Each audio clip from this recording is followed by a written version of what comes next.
Assalamualaikum warahmatullahi wabarakatuh. Pada pertemuan keempat ini, kita akan membahas mengenai penggunaan media sebagai sumber pembelajaran. Marilah kita perhatikan pembahasan ini dengan seksama.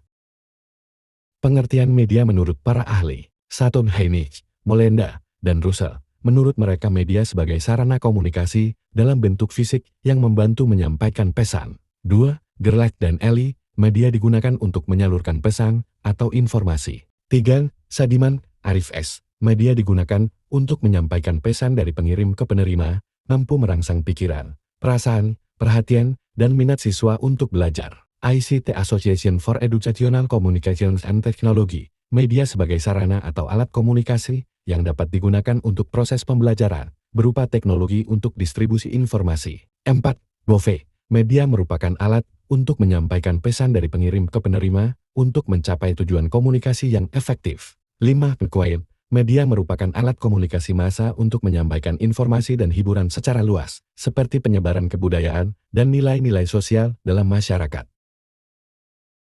Intinya, media merupakan alat atau sarana yang digunakan untuk menyampaikan informasi atau pesan dari satu pihak ke pihak lain. Media mencakup berbagai bentuk, mulai dari media sederhana seperti buku dan papan tulis, hingga teknologi canggih seperti komputer, internet, dan video dalam pendidikan. Media membantu memfasilitasi proses belajar. Media sebagai alat bantu. Media berfungsi sebagai alat bantu dalam proses belajar mengajar dengan tujuan 1. Memperjelas materi, menyederhanakan konsep abstrak agar lebih mudah dipahami.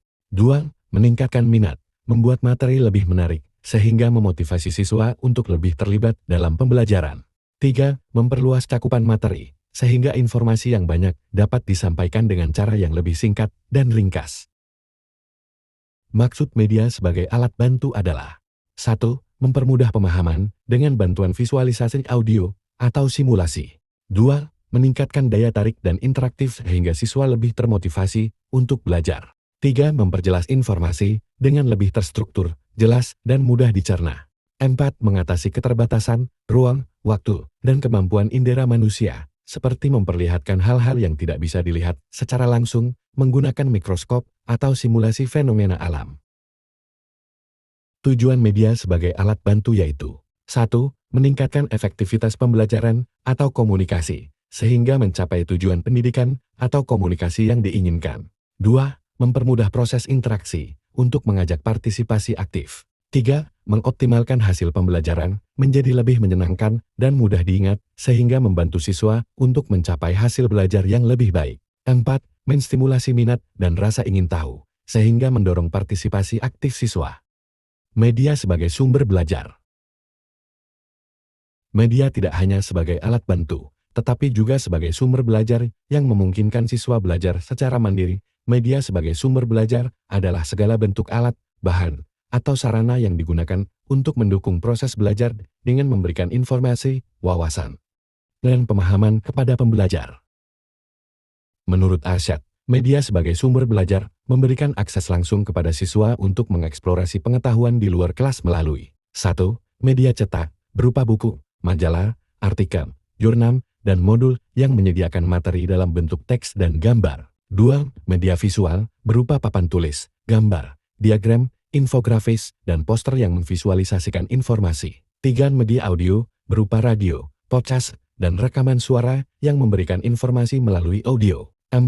Media audiovisual, berupa video, film dokumenter, dan animasi yang menggabungkan audio dan visual untuk pembelajaran yang lebih interaktif. 5. Media interaktif digital, berupa e-learning, aplikasi pembelajaran, website, dan media sosial yang memungkinkan interaksi langsung dan akses informasi secara cepat. Peran media sebagai sumber belajar. 1.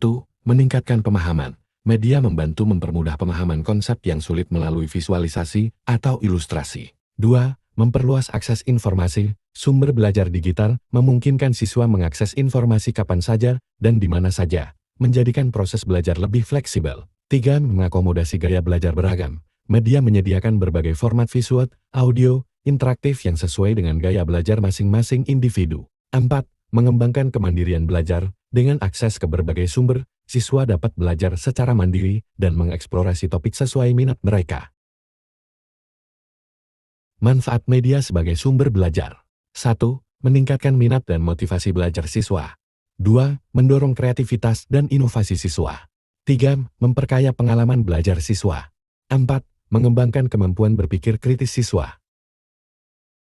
Contoh penggunaan media sebagai sumber belajar. 1. Video edukasi digunakan untuk memberikan visualisasi materi yang lebih kompleks, seperti proses ilmiah atau konsep abstrak.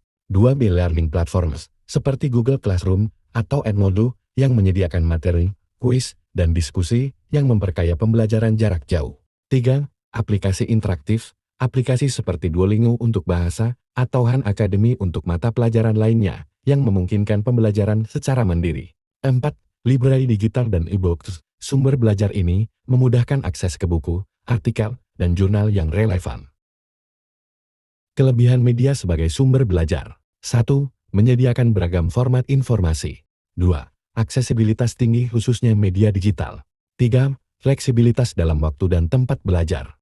Kekurangan media sebagai sumber belajar. 1. Ketergantungan pada teknologi internet dan perangkat. 2. Risiko informasi tidak valid atau tidak sesuai. 3. Dapat mengurangi interaksi sosial langsung. Peran media dalam pembelajaran. 1. Mendukung pembelajaran mandiri. Dengan akses ke berbagai sumber belajar digital, siswa dapat belajar secara mandiri dan mengembangkan kemandirian belajar. 2. Memfasilitasi pembelajaran kolaboratif. Media interaktif, seperti forum diskusi dan aplikasi kolaborasi memungkinkan siswa belajar dalam kelompok dan berbagi informasi. 3. Meningkatkan daya ingat dan pemahaman. Media yang menarik dan interaktif dapat membantu meningkatkan daya ingat siswa terhadap materi yang telah dipelajari. 4. Mengoptimalkan waktu pembelajaran. Media yang tepat dapat menyederhanakan materi yang kompleks dan menghemat waktu dalam menyampaikan materi kepada siswa. Macam-macam media. 1. Media visual, misalnya gambar, grafik, diagram, model, fungsinya memberikan visualisasi konsep agar lebih mudah dipahami. 2. Media audio, contohnya radio, rekaman, podcast. Media audio membantu dalam pembelajaran mendengar dan mengembangkan pemahaman lisan. 3. Media audio visual, seperti video dan film yang memadukan suara dan gambar bergerak, membantu siswa mengaitkan antara informasi teks dan konteks nyata. 4.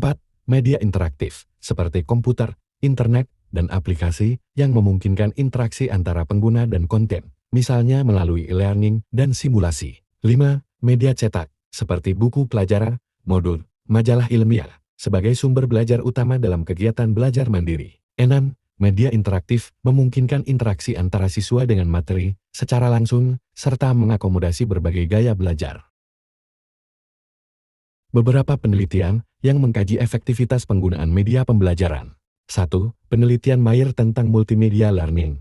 Teori Mayer tentang multimedia learning menunjukkan bahwa siswa dapat belajar lebih efektif ketika visual dan audio dipadukan secara optimal.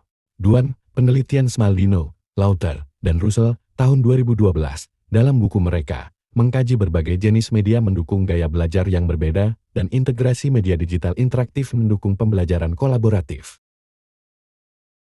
Prinsip-prinsip pemilihan dan penggunaan media. 1. Keterkaitan dengan materi pembelajaran. Media harus relevan dengan materi yang diajarkan. 2. Keterjangkauan. Mempertimbangkan anggaran, waktu, dan sumber daya yang tersedia. 3. Keterlibatan siswa. Media yang dipilih hendaknya memungkinkan siswa untuk aktif. 4. Daya tarik dan keamanan. Media yang menarik akan memotivasi siswa, tetapi harus tetap aman dan sesuai. Dalam pemilihan dan penggunaan media, ada prinsip dasar yang dipertimbangkan. 1. Keselarasan dengan tujuan pembelajaran. 2. Kesesuaian dengan karakteristik siswa. 3. Kemudahan akses dan penggunaan. 4. Efektivitas dan efisiensi. 5. Ketersediaan dan kesiapan media. 6. Tingkat keterlibatan siswa.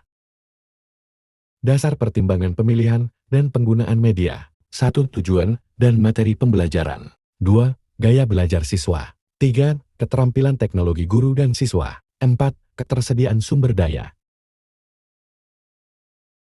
Sedangkan menurut Arsat, ada pertimbangan dalam memilih media pembelajaran. 1.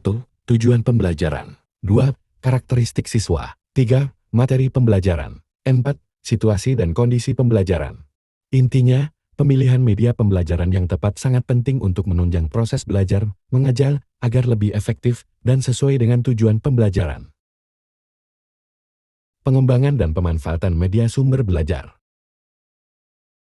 Pengembangan media dalam pembelajaran harus melibatkan perencanaan yang matang, termasuk analisis kebutuhan, penentuan tujuan, serta evaluasi efektivitas. Pemanfaatan media juga harus memperhatikan inovasi, mengingat perkembangan teknologi informasi yang pesat. Pengembangan media sumber belajar dapat dilakukan melalui langkah-langkah berikut. 1.